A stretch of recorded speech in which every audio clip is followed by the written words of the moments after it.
Recently, I got a question from a student and their family asking if it was too late for them to go to college. They weren't quite sure what they wanted to do, and they were feeling that they had to get everything done right away. The good news is, when you're listening to this in real time, this is being released on October 26th, there still is time for students to figure out where they want to apply and what they want to do, if you haven't already and you are a senior. With that being said, we're going to have to put a little bit of a rush and spend some pretty significant time working on it to be able to make sure that those applications are completed. Today, we're going to talk through some of the biggest mistakes that I see people make as they are completing their application. So stay tuned. For those of you that don't know me, my name is Courtney, and I am the founder of Confused to College Ready. I have over 16 years experience working as a mental health therapist turned school counselor, and I am passionate about helping you through the college journey and helping to make things go more smoothly and giving you the confidence to know that you are taking the right steps. So I look forward to having our conversation. So let's dive in. I've got 8 mistakes, and there might be a bonus mistake or 2 in there that I want us to go over today. So the first one that I want to talk about is underestimating how much time it is going to take. So like I said, it's not too late for students to be able to get those applications completed. We are nearing the early application deadline for some schools, with that being November 1st. But we still have regular decision. We still have time to get some of those applications in. So I don't want you to think that it's too late. But I want you to be careful about the amount of time it's going to take to complete those applications. Not only do you have the student portion of the application, but you also have any kind of supplemental materials that are going to need to be provided by the school, whether that be a transcript, whether that be letters of recommendation, whether that be requesting test scores from ACT or College Board. You need to make sure that you're aware of those timelines and that you know how much you're going to have to do for each application, even with programs like Common App or Coalition App or the HBCU app, Common App.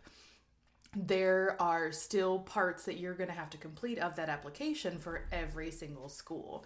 It doesn't just mean that there are a couple of things here or there and that all of the applications will be done at the same time. So being aware of that, knowing what you're going to have to do as far as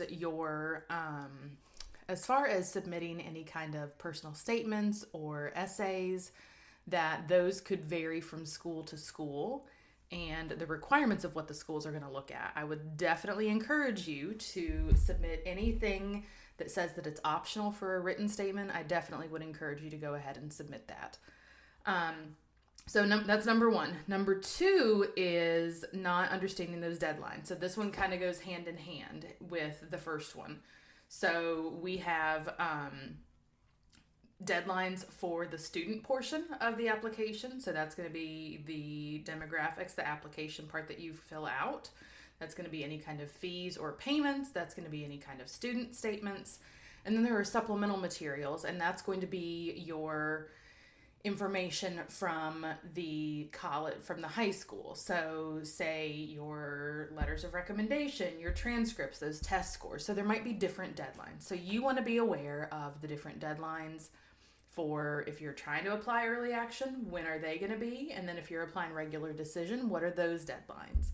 You don't want to miss something and end up missing your chance to apply to that college.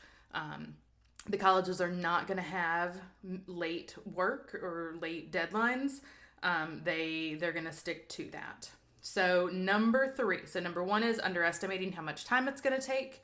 Number 2 is not understanding your deadlines.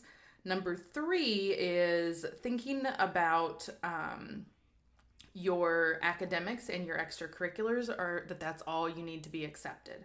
Those are definitely important things. Colleges are going to look at what you're doing as far as your grades, the rigor of your courses, They're going to look at your extracurriculars, but you also can use those essays as an opportunity to tell a story about who you are as a student and what you can bring to that college.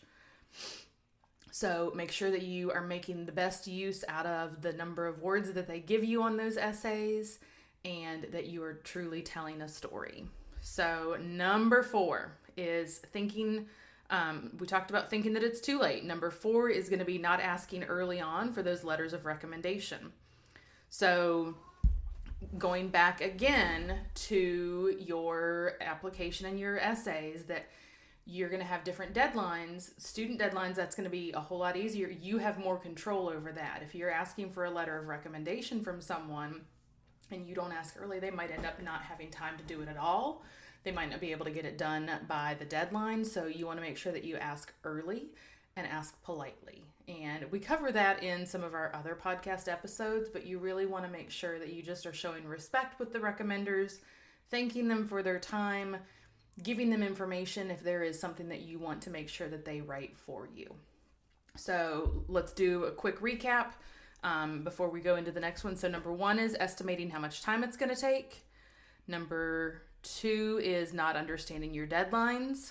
Number 3 is thinking that your academics and extracurriculars are the only thing that you need to be accepted.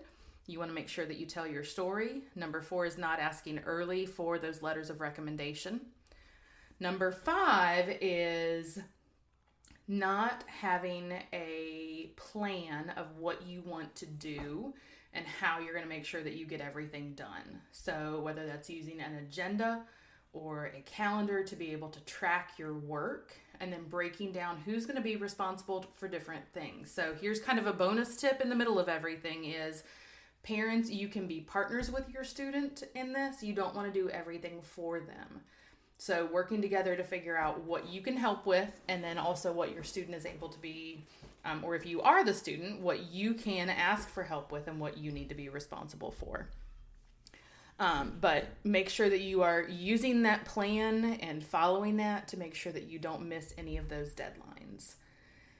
And number 6 is when you are writing your essays, you want to make sure that and we talked about this a little bit with one of the earlier ones, with number 3, you want to tell your story. And you want to be able to make sure that you have done some research on the college and the campus, and you can speak to how you are going to contribute, what you've done in high school, not just saying, hey, I was involved in XYZ club. You want to be able to talk about how you helped that club contribute to something at your school and how your actions made a difference and an impact. And then you also want to, and this kind of goes back, so there's a lot of tie-in with these. So the next one is not having just one area of your evaluation, not thinking that it's just academics, just extracurriculars or your personal characteristics. It is really about you as the individual. And then the last one for the writing that you're doing is going to be thinking about who is reading your application. So you want to think about the admissions officers. What are they looking for? What are they hoping to be able to hear from you? Do they want to be able to see the real you? If you're naturally funny, tell a funny story. Give an anecdote, something that's happened. But be yourself in it, but help them be able to get to know the real you and the authentic you. So let's go back and recap again. These mistakes. So underestimating how much time it's going to take, not understanding your deadlines, thinking that your academics and extracurriculars are really all you need to be accepted. You want to tell that story. You want to ask for your letters of recommendation early on. You want to be able to know what your dates and deadlines are so that you can have a plan of attack and know where you're going to focus your time. You want to make sure that you have written about how you're going to contribute at school. You want to think about academics, extracurricular, personal characteristics, but also how you as an individual are going to be able to make a difference and how you have made a difference. And then the last one is think about who is reading your application. So I hope that these things have been helpful. I hope that it is something that will help you as you are working on completing those applications. I would absolutely love the opportunity to talk with you in more detail about this. If you are interested in working with me, please do not hesitate to reach out to me. My email is admin@confusedtoready.com. The other thing that you can do is connect with me on social media. I am on Instagram and Facebook at Confused to Ready. And if you have enjoyed this podcast and it has been helpful for you, please share it. Leave us a review so that other people can find it as well.